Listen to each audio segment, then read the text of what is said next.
बिस्मिल्लाहिर्रहमानिर्रहीम। अस्सलाम वालेकुम वरहमतुल्लाहि वबरकातुहू। स्टूडेंट्स, आज हम लोग अपने 9th फिज़िक्स के चैप्टर नंबर 4 के जो लास्ट न्यूमेरिकल्स रह गए थे वो डिस्कस करेंगे। उम्मीद है लास्ट टाइम जो आपको न्यूमेरिकल सॉल्व करने के लिए दिया गया था वो आपने अच्छे तरीके से सॉल्व कर लिया होगा और आपको बाकी सारे न्यूमेरिकल्स भी समझ आ चुके होंगे। स्टूडेंट्स, यहाँ पे आज हम लोगों ने कुछ डिफरेंट न्यूमेरिकल्स भी डिस्कस करने हैं, यानी फार्मूलाज वही हैं लेकिन थोड़ी थोड़ी सी ट्रिक्स चेंज हैं जिसकी वजह से अक्सर बच्चे कंफ्यूज हो जाते हैं। तो स्टार्ट करते हैं अपने न्यूमेरिकल 4.6 से। And the statement for the numerical 4.6 is the steering of a car has a radius 16 centimetre. Find the torque produced by a couple of 50 Newton. यानी स्टीयरिंग को घुमाने के लिए हमें दोनों साइडों पर डिफरेंट लाइन ऑफ एक्शंस पर दो फोर्सेस लगानी पड़ती हैं और इन दो फोर्सेस की मदद से हमारे पास उसने यहाँ पर प्रोड्यूस किया कपल ऑफ फोर्स। तो कपल ऑफ फोर्स की जब बात करें तो हमारे पास एक फोर्स हमने पहले टोटल फाइंड आउट करनी है और फिर रेडियस यूज करेंगे और simple we just find out the torque. So according to the given statement of the 4.6 numerical, the given values we have in this numerical is a force of 50 Newton and the couple of this force। इसको खास तौर पर याद रखिएगा कि ये क्या है हमारे पास स्टूडेंट, कपल ऑफ फोर्स। तो हम इसको मल्टीप्लाई करेंगे अपने आंसर के साथ। अच्छा, इसी तरह अब ये देखिए स्टूडेंट कि हमारे पास ये टॉर्क यहाँ पर जो रेडियस अवेलेबल था टॉर्क प्रोड्यूस करने के लिए, रेडियस हमारे पास है 16 सेंटीमीटर। सबसे पहले नंबर पे स्टूडेंट हम लोग क्या करेंगे, इसको स्टैंडर्ड में कन्वर्ट करेंगे। 16 divided by 100 and answer is 0.16 metre. इसके बाद हमने फाइंड क्या करना, find out the torque, formula of torque.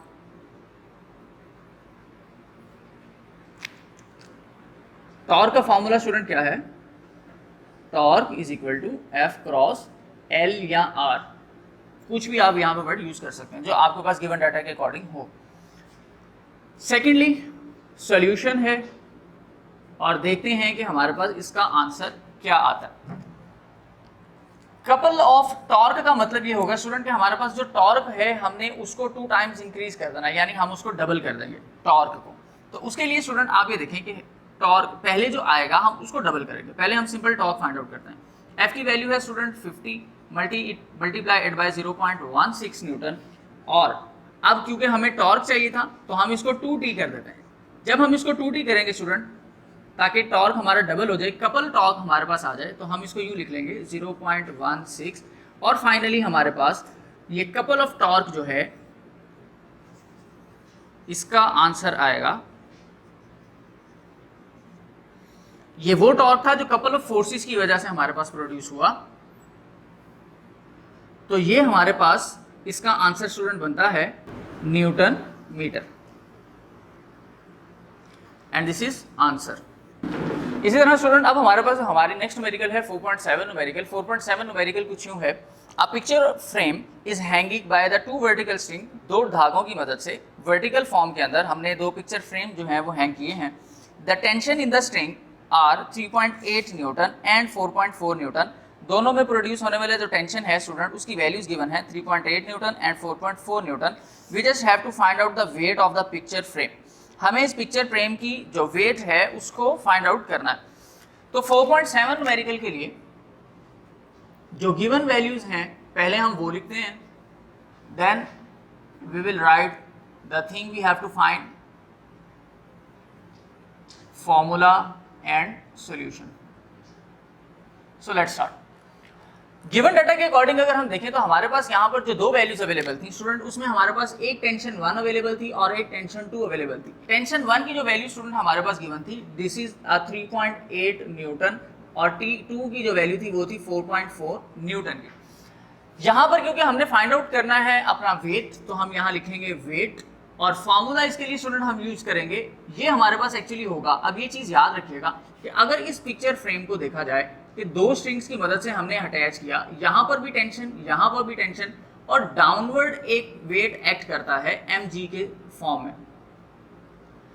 अब ये देखें कि यहाँ पर जो आपके पास mg यानी वेट है ये किसके बराबर है, दूसरी साइड पर इसका जो रिएक्शन था उसके बराबर है, जो कि T1 की फॉर्म है और T2 है। तो हम ये कहेंगे कि भाई हमारे पास T1 प्लस T2 बराबर था हमारे वेट ऑफ एन ऑब्जेक्ट के। तो हम इसी लॉजिक को यहाँ पर यूज करेंगे। So W is equal to T1 plus T2 where as T1 is equal to 3.8 newton plus T2 is equal to 4.4 newton. So the weight of an object 8.2 Newton and this is finally answer. Next numerical की तरफ अगर हम चलें student, तो next numerical की जो statement है हमारे पास वो स्टेटमेंट कुछ यूं है, 2 blocks of masses 5 kg and 3 kg are suspended by the 2 strings as shown. दो डिफरेंट ऑब्जेक्ट्स आपको आपकी पिक्चर के अंदर गिवन फॉर्म में मिल रहे हैं। Find the tension in each string, हमने सिर्फ और सिर्फ टेंशन फाइंड आउट करनी है इन दोनों स्ट्रिंग्स के अंदर। और टेंशन स्टूडेंट आप याद रखें, हमेशा आपके पास जो आपकी टेंशन है वो आपके वेट के इक्वल प्रोड्यूस होती है उस फॉर्म के अंदर। तो जब हम यहाँ पर बात करेंगे अपने न्यूमेरिकल 4.8 की, तो गिवन डाटा के अकॉर्डिंग जो हमारे पास गिवन स्टेटमेंट की वैल्यूज हैं वो स्टूडेंट्स कुछ आती हैं। The first one m1 is equal two of 3 kg, m2 is of 5 kg। और हमने क्योंकि फाइंड आउट करनी है टेंशन स्टूडेंट, तो हम यहां पर अपना फाइंड आउट भी लिखेंगे टेंशन। अब स्टूडेंट देखें कि यहां पर हमारे पास दो डिफरेंट मैसेज अटैच थे। जैसे फॉर एग्जांपल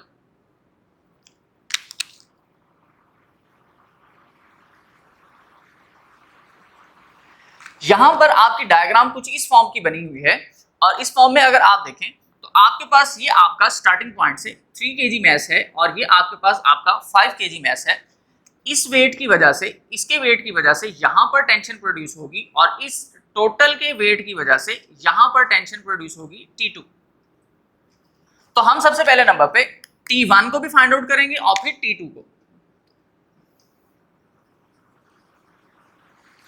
स्टूडेंट इसके लिए जो फॉर्मूला है वो हमारे पास हमारा जनरल फार्मूला होगा, जिसे हम जानते हैं कि हमारे पास जो मैस है और mass is multiply with the gravitational force, the answer will become of the weight and the weight as same as if it is a reaction then it is equal to the total tension produce in a body. जैसे हमने यहाँ पर equate किया कि tension जो है वो हमारे पास हमेशा क्या होता है, वेट के अकॉर्डिंग चल रहा है। तो यहाँ पर हम फार्मूला के अकॉर्डिंग अगर देखें तो हमारे पास जो सबसे पहले फार्मूला यहाँ पर हम सॉल्व आउट करने के लिए यूज कर सकते हैं, tension 1 is equal to mg। Simple, यानी ये वाला जो हमारे पास टेंशन था, ये टेंशन T1, ये इसके वेट के मुताबिक है, मैस हमारे पास अवेलेबल है।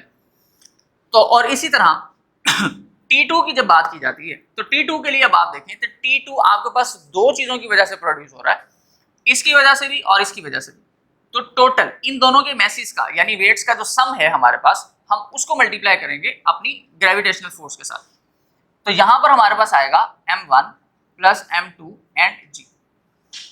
सो just substitute the values in a given formula to find out the value of tension 1। m की वैल्यू स्टूडेंट हमारे पास है 3, multiply it by 10, answer is 30 newton of tension. जब आप T2 फाइंड आउट करना चाहते हैं तो क्योंकि टेंशन T2 इन दोनों ऑब्जेक्ट्स के वेट की वजह से था, तो हम इन दोनों को आपस में कंबाइन करेंगे। तो हम उसके लिए स्टूडेंट यहां लिख देते हैं T2 is equal to m1 is 3 plus 5 and multiply it by g, 3 plus 5 8 and 8 multiply by g and T2 is will become 80 Newton and this is our answer।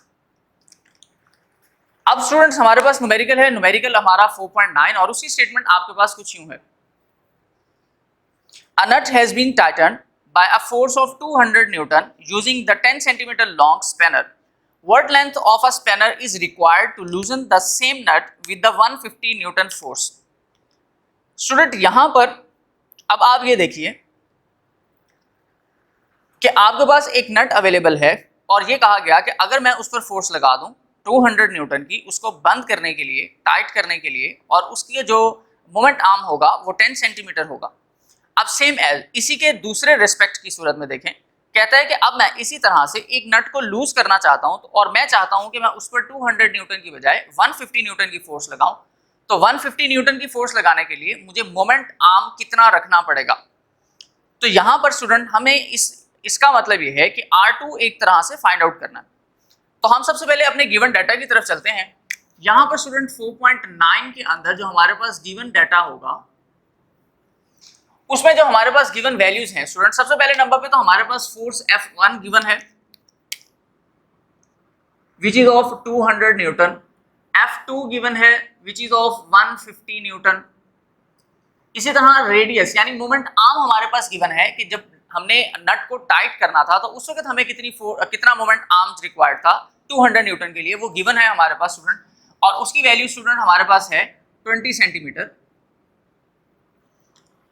Centimetre standard unit नहीं है, इस वजह से हम इसे convert करेंगे metre के अंदर और आंसर हमारे पास कुछ यूं आएगा 0.2 मीटर।